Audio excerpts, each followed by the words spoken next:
Bonjour mes chers enfants. Aujourd'hui, on va faire des exercices écrits de la troisième unité de loisirs des mots qui se trouve à la page 90. في هذا الفيديو إن شاء الله سأقوم بإنجاز تمارين كتابية من الوحدة الثالثة من كتاب اللغة الفرنسية loisirs des mots المتواجدة في الصفحة 90. On va voir la première question. Je place les mots dans le tableau. Le chemin, impoli, le timbre, le matin, simple, le moulin, le bain, le frein, le pain, le train, le rein, plein. ماذا تلاحظون في هذه الكلمات؟ Dans tous ces mots, on entend le son un, mais en écriture, on voit 4 façons différentes. On entend le son un, le chemin, et je vois IN à la fin. Et dans le mot impoli, on entend le son un et je vois IM.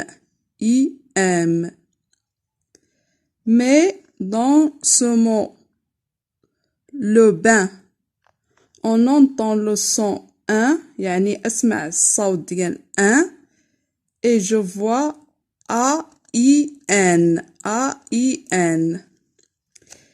Et dans le dernier mot, le frein, on entend le son un, le frein, et je vois EIN. وهذا ما طلب منا في هذا السؤال، يعني سنقوم بوضع الكلمات في الجدول الخاص بها. لاحظنا أن الكلمات كلها فيها نسمع فيها صوت un. On entend le son un. ولكن فاش هنشوفوا مكتوب فيها ان هنوضعوا الكلمات ديالها، هنكتبوا الكلمات ديالها هنا. فاش هنشوفوا مكتوب فيها ام هنوضعوا الكلمات ديالها هنا. ثم فاش هنشوفوا مكتوب فيها ان هنوضعوا الكلمات هنا، هنكتبوها هنا. ثم فاش هنشوفوا مكتوبة فيها ان هنقوموا بكتابة الكلمات هنا. الكلمة الأولى لو شومان، تنشوفو مكتوب تنشوفو ان، يعني هنكتبوها هنا، يعني قمت بكتابتها. ثم الكلمة الثانية امبولي، تنشوفو مكتوب فيها ام، يعني هنكتبوها هنا impoli. Le timbre، impoli هي غير مهذب، والضد ديالها بولي، يعني شي واحد مؤدب أو مهذب. لو timbre تنشوفو مكتوب فيها ام، يعني حتى هي نكتبوها في الجدول الثاني هنا لو timbre، يعني حتى هي كتبتها هنا. لو matin، لو ماتان هو الصباح، تنشوفو مكتوب فيها جو فوا ان، يعني غنكتبوها في الجدول الاول لو ماتان. سامبل تنشوفو مكتوب فيها ام، يعني غنكتبوها في الجدول الثاني اللي تنشوفو فيه ام، هي هنا حتى هي كتبتها هنا. سامبل هي بسيط. لو مولان تنشوفو مكتوب فيها ان، يعني غنكتبوها في الجدول الاول، ها هي كتبتها هنا. لو مولان هي المطحنة. لو بان تنشوفو مكتوب فيها ان، هنكتبوها في الجدول الثالث، يعني قمت بكتابتها. ثم الكلمة لو فران تنشوفو مكتوب فيها ان، يعني هنكتبوها في الجدول الرابع لو فران. ثم لو بان تنشوفو مكتوب فيها ان، هنكتبوها في هاد الخانة في هاد الجدول، يعني ها هي قمت بكتابتها.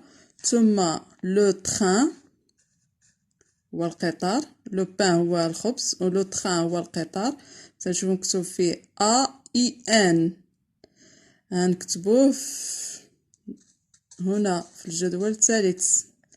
quand je vois AIN. لو غان تنشوفو مكتوب فيها EIN، وهي تعني الكلية. هنكتبوها في الجدول الرابع لو غان، يعني قمت بكتابة هذه الكلمة. ثم بلان هي فيها EIN، هنقوم بكتابتها في نفس الجدول هنا. بلان هي مملوء. Maintenant, je passe à la deuxième question. Je complète les mots avec IN ou IM. يعني أكمل الكلمات بماذا؟ ب IN أو IM. ناخذ الكلمة الأولى لو سابان، هنكملوها ب IN. ناخذ الكلمة الثانية لو تامبر، هنكملوها ب IM لأنها كتتكتب. لو troisième mot لو médecin، نزيدوها IN. quatrième mot هنزيدوها IM impossible impossible. La troisième question, je complète les mots avec AIN, E ou EIN. Le copain. Le copain, هنزيدوها AIN.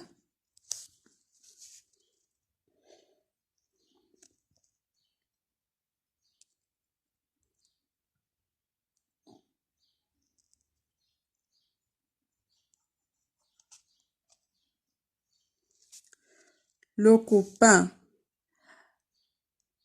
La peinture هنزيدوها EIN.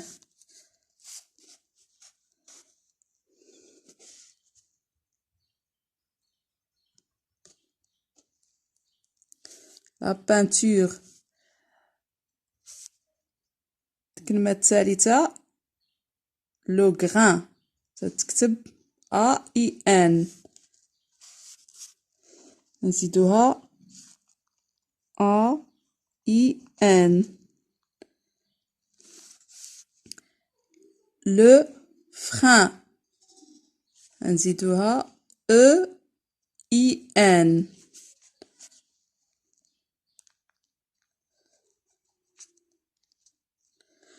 لو فران هو لا بيدال دون فواتور، ولا البوانيي ديال الفيلو اللي يمكننا باش نوقفو ولا نقصو من السرعة، يعني الفران بالدارجة.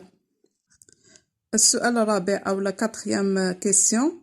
Je complète les mots avec IN ou IM ou AIN ou EIN. يعني نكملو هاد الكلمات بوحدة من هاد الحروف اللي ذكرنا هنا. لو تران شنو نزيدو لها؟ AIN. لو تران.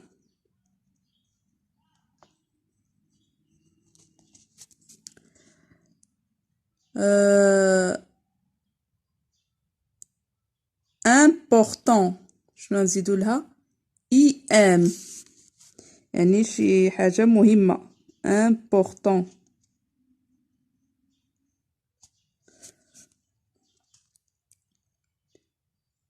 لو poussin.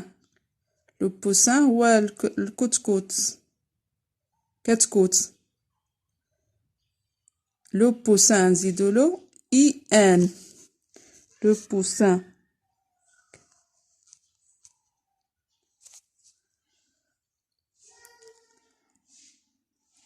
لو frein نزيدولو IN.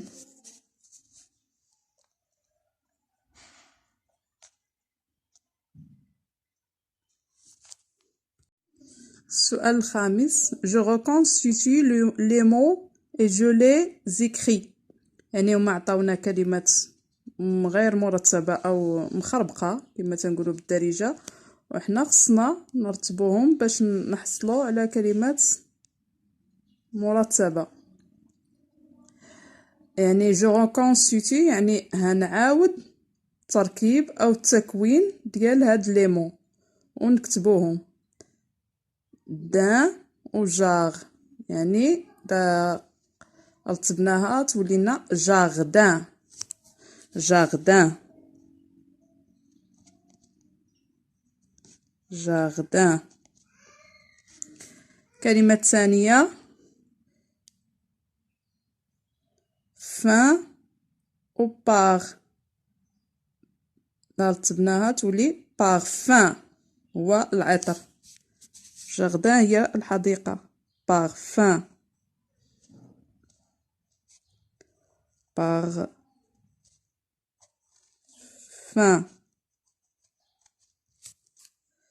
parfum. الكلمة الثالثة رتبناها تولي عندنا بو و ان و لي، رتبناها تعطينا ان بو لي، يعني غير مؤدب أو غير مؤدب. ان بو لي. الكلمة الرابعة عندنا دو و سان و مي، رتبناها تولي ميدسان. ميدسان هو الطبيب. ميدسان.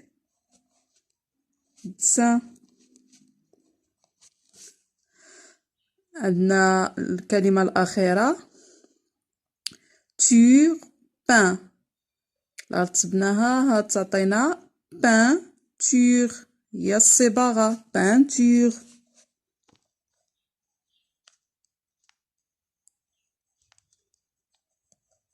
peinture.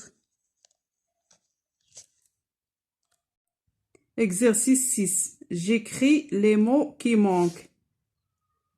عندنا واحد عطاونا 3 د الجمل، عندنا واحد الكلمات ناقصين في هاد الجمل، خصنا نقلبوا عليهم ونكتبوهم. أنا قد قمت بكتابتهم من قبل. Dans la première phrase, chez le boulanger j'achète du.